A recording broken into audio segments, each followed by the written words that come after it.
I'm Hans Kuttner, a visiting fellow at Hudson Institute, and I've written a paper for the Obama transition about the implications of then-candidate Obama's commitment to reduce the average family's health care costs by $2,500.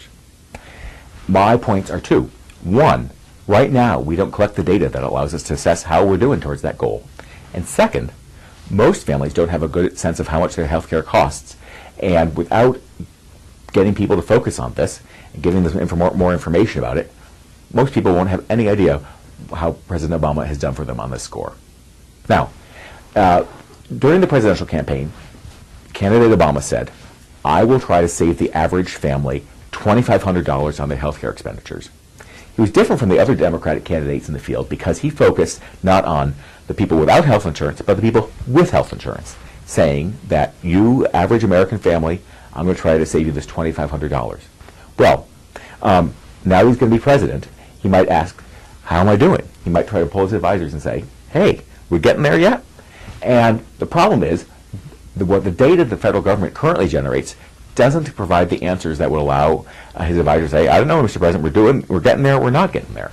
And so it's going to be important that the president task his executive branch to produce the data that allows us to be judged. The problem is right now we get data from looking at people and we get data from looking at employers.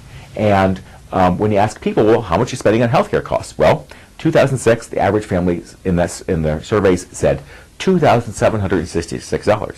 Well, if the president said, I'm going to save you $2,500, the average person might think, hey, our healthcare costs are going to go close to zero. Well, that leaves out the fact that for the average family with health insurance already, they have health insurance through their employer, and their employer is writing a big check. So if we go and survey the employers, well, what do we find out? Well, in 2006, the average employer was paying $11,381 to get a family health insurance. That's a big chunk of money, and certainly that's probably, in order to get to, say, family $2,500, we better keep that amount of money in account too. Well, the problem is, these two sets of data, they don't come together anywhere in the federal government. The president needs to get his team working on this so that he can get the right answers, and eventually, there'll be people out there who will say, hey, that president's commitment, how we're doing on that. And that's why we'll need that kind of data.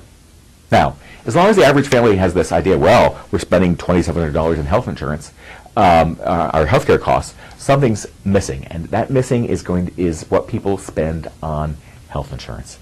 To get that information out there, get people thinking about that. How much is my employer paying for my health insurance? What are my total healthcare costs? Not simply what goes out of my pocketbook, but how much am I giving up in wages in order to get that health insurance? Families need to know about this. And I think one easy way to do it is to ask employers to include on the W-2 statements they give employees at the end of the year just how much they're spending on health insurance. So with these two tools, more effort by the federal government to get together the data about how much we spend on health insurance, and employers telling families about how much they're being spent on their behalf to buy health insurance, I think we'll be in a lot better position to know how well we're doing towards President Obama's campaign commitment to save the average family $2,500 on health care. Infrastructure.